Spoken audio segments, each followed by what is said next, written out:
നമസ്കാരം, എൻ്റെ പേര് ലീജ. നമ്മുടെ ചാനലിലേക്ക് എല്ലാവർക്കും സ്വാഗതം. ഇന്ന് വെണ്ടയ്ക്ക മെഴുക്ക് പുരട്ടിയുടെ റെസിപ്പിയായിട്ടാണ് വന്നിരിക്കുന്നത്. ഈ മെഴുക്ക് പുരട്ടിക്ക് കുറച്ച് പ്രത്യേകതയുണ്ട് കേട്ടോ. സാധാരണ നമ്മൾ ഇതുപോലെ മെഴുക്ക് പുരട്ടി ആക്കുന്ന സമയത്ത് എത്ര എണ്ണ ഒഴിച്ചു കൊടുത്താലും കുഴഞ്ഞു പോകുന്ന ഒരു ബുദ്ധിമുട്ട് മിക്കവാറും എല്ലാവർക്കും ഉണ്ടാവുന്നതാണ്. ഇന്ന് ഞാനിവിടെ റെസിപ്പിയിലൂടെ കാണിക്കാൻ പോകുന്നത് കുഴയാതെ എങ്ങനെയാണ് മെഴുക്ക് പുരട്ടി ഉണ്ടാക്കുന്നതെന്നാണ്.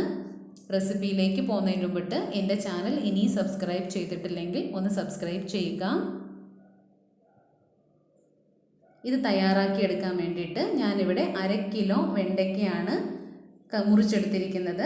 ഒരു വലിയൊരു പ്ലേറ്റും എടുത്തിട്ടുണ്ട്. ഈ കട്ട് ചെയ്ത് വെച്ചിരുന്ന വെണ്ടയ്ക്ക ഇതിലേക്ക് ഇട്ട് കൊടുക്കുക. ഫാൻ കൂടെ ഒന്ന് ഓൺ ചെയ്ത് കൊടുക്കണം കേട്ടോ. നന്നായിട്ടൊന്ന് നിരത്തി കൊടുക്കുക. ഇങ്ങനെ വെക്കുന്നത് കാരണം വെണ്ടയ്ക്കകത്തുള്ളൊരു കൊഴുപ്പുണ്ടല്ലോ, അത് മുഴുവൻ അങ്ങ് ഡ്രൈ ആയി പോവും. നല്ല കാറ്റൊക്കെയുള്ള സ്ഥലമാണെങ്കിൽ പുറത്ത് വെച്ചാലും മതി. നോക്കിക്കേ, ഇപ്പോൾ ഒരു 15 മിനിറ്റ് ആയിട്ടുണ്ട്. മിനിമം ഒരു 15 മിനിറ്റെങ്കിലും വെക്കുക. നന്നായിട്ട് ഡ്രൈ ആയിട്ട് വന്നിട്ടുണ്ട്. ഇപ്പം ഞാൻ ഈ ഒരു വെണ്ടയ്ക്ക കൊണ്ട് എങ്ങനെയാണ് ഒട്ടിപ്പിടിക്കാതെ മെഴുക്കുരട്ടി ഉണ്ടാക്കാൻ പറ്റുന്നതെന്ന് കാണിക്കാൻ പോവാണ്.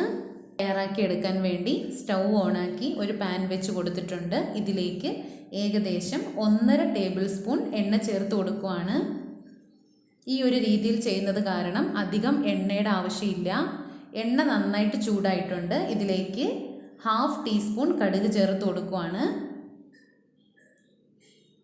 കടുക് പൊട്ടിയതിന് ശേഷം 1/2 ടീസ്പൂൺ ജീരകവും കൂടെ ചേർത്ത് കൊടുക്കാം.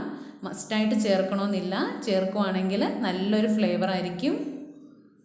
ഇതിലേക്ക് 4 പച്ചമുളക് നെടുകെ കീറിയതും 2 വലുപ്പമുള്ള സവാള നീളത്തിൽ മുറിച്ചതും കൂടെ ചേർത്ത് കൊടുക്കുവാണ്. ആവശ്യത്തിന് കറിവേപ്പിലയും കൂടെ ചേർത്ത് കൊടുക്കാം. നന്നായിട്ടൊന്ന് വഴറ്റി കൊടുക്കുക.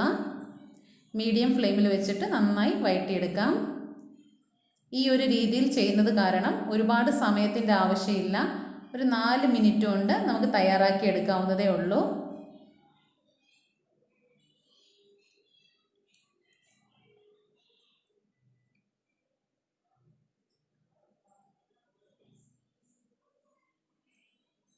നന്നായി വഴണ്ട് വന്നിട്ടുണ്ട്. ഇതിലേക്ക് നമ്മൾ നേരത്തെ മുറിച്ച് വെച്ചിരുന്ന വെണ്ടയ്ക്കയും കൂടെ ചേർത്ത് ഇളക്കി കൊടുക്കാം.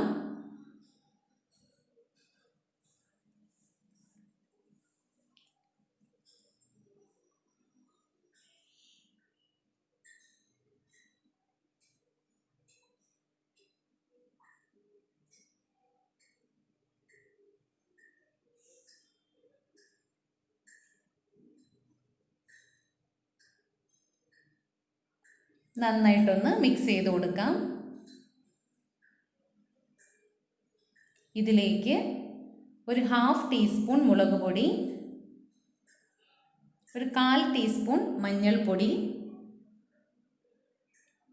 ആവശ്യത്തിന് ഉപ്പും കൂടെ ചേർത്ത് നന്നായിട്ടൊന്ന് മിക്സ് ചെയ്ത് കൊടുക്കാം.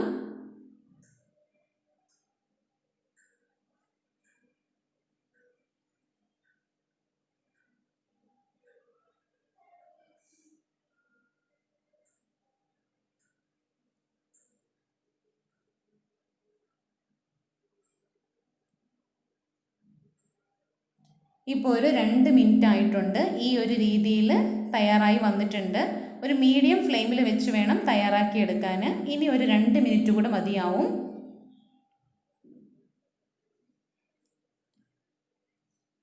ഇതുപോലെ നന്നായിട്ട് തയ്യാറായി വന്നിട്ടുണ്ട്. ടോട്ടൽ നമുക്ക് 4 മിനിറ്റ് മാത്രമേ ആവശ്യമായിട്ട് വന്നിട്ടുള്ളൂ. കുറച്ചുകൂടെ മൊരിച്ചെടുക്കണമെങ്കിൽ കുറച്ച് സമയം കൂടെ വെക്കുക. തീർച്ചയായിട്ടും എല്ലാവരും ഈ ഒരു രീതിയിൽ തയ്യാറാക്കി നോക്കുക. തയ്യാറാക്കിയതിന് ശേഷം നിങ്ങൾക്ക് എങ്ങനെയാണ്, നല്ല രീതിയിൽ വന്നോ ഇല്ലയോ എന്നുള്ള കാര്യം അറിയിക്കുക.